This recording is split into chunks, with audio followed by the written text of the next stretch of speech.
லூக்கா அதிகாரம் 21. அவர் கண்ணேறிட்டு பார்த்தபோது ஐசுவரியவான்கள் காணிக்கை பெட்டியிலே தங்கள் காணிக்கைகளை போடுகிறதைக் கண்டார். ஒரு ஏழை விதவை அதிலே 2 காசை போடுகிறதையும் கண்டு, இந்த ஏழை விதவை மற்றெல்லாரைப் பார்க்கிலும் அதிகமாய்ப் போட்டாள் என்று மெய்யாகவே உங்களுக்குச் சொல்லுகிறேன். அவர்கள் எல்லாரும் தங்கள் பரிபூரணத்திலிருந்தெடுத்து தேவனுக்கென்று காணிக்கை போட்டார்கள். இவளோ தன் வறுமையிலிருந்து தன் ஜீவனத்துக்கு உண்டாயிருந்ததெல்லாம் போட்டுவிட்டாள் என்றார். பின்பு சிறந்த கற்களினாலும் காணிக்கைகளினாலும் தேவாலயம் அலங்கரிக்கப்பட்டிருக்கிறதைக் குறித்து சிலர் சொன்னபோது அவர், நீங்கள் பார்க்கிற இவைகளில் ஒரு கல் மற்றொரு கல்லின் மேல் இராதபடிக்கு எல்லாம் இடிக்கப்படும் நாட்கள் வரும் என்றார்.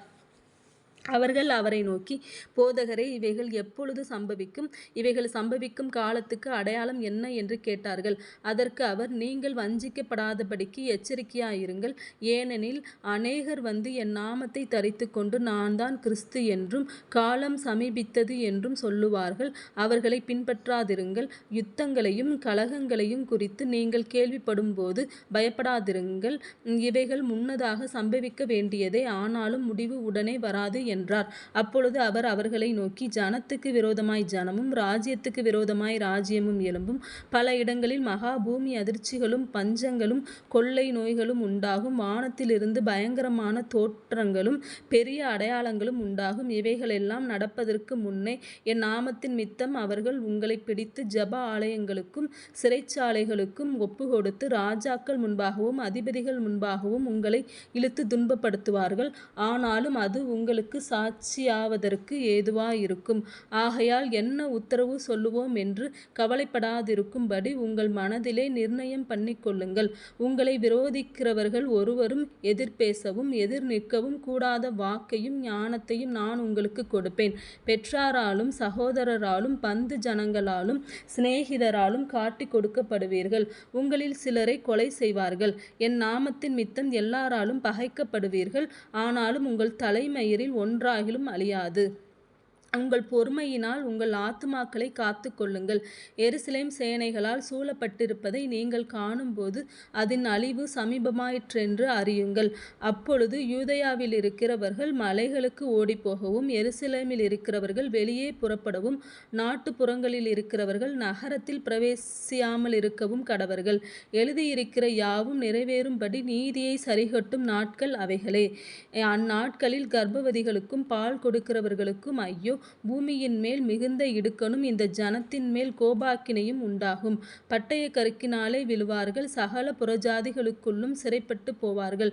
புறஜாதியாரின் காலம் நிறைவேறும் வரைக்கும் எருசலேம் புறஜாதியாரால் மிதிக்கப்படும். சூரியனிலும் சந்திரனிலும் நட்சத்திரங்களிலும் அடையாளங்கள் தோன்றும். பூமியின் மேலுள்ள ஜனங்களுக்கு தத்தளிப்பும் இடுக்கணும் உண்டாகும்.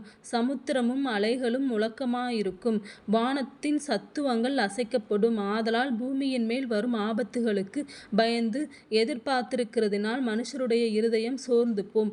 அப்பொழுது மனுஷகுமாரன் மிகுந்த வல்லமையோடும் மகிமையோடும் மேகத்தின் மேல் வருகிறதைக் காண்பார்கள்.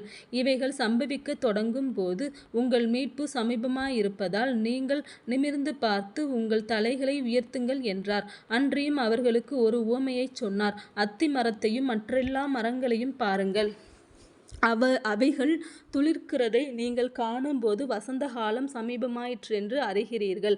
அப்படியே இவைகள் சம்பவிக்கிறதை நீங்கள் காணும்போது தேவனுடைய ராஜ்யம் சமீபமாயிற்றென்று அறியுங்கள். இவையெல்லாம் சம்பவிக்கும் முன் இந்த சன்னதி ஒழிந்து போகாதென்று மெய்யாகவே உங்களுக்கு சொல்லுகிறேன். வானமும் பூமியும் ஒழிந்து போம், என் வார்த்தைகளோ ஒழிந்து போவதில்லை. உங்கள் இருதயங்கள் பெருந்திண்டியினாலும் வெறியினாலும் லௌகீக கவலைகளினாலும் பாரமடையாதபடிக்கும் நீங்கள் நினையாத நேரத்தில் அந்த நாள் உங்கள் மேல் வராதபடிக்கும் எச்சரிக்கையாயிருங்கள். பூமியிலெங்கும் குடியிருக்கிற அனைவர் மேலும் அது ஒரு கண்ணியைப் போல வரும். ஆகையால் இனி சம்பவிக்கப் போகிற இவைகளுக்கெல்லாம் நீங்கள் தப்பி மனுஷகுமாரனுக்கு முன்பாக நிற்கப் பாத்திரவான்களாக எண்ணப்படுவதற்கு எப்பொழுதும் ஜெபம் பண்ணி விழித்திருங்கள் என்றார்.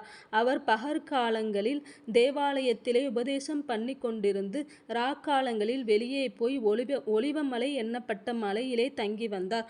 ஜனங்கள் எல்லாரும் அவருடைய உபதேசத்தை கேட்கும்படி அதிகாலமே தேவாலயத்தில் அவரிடத்திற்கு வருவார்கள்.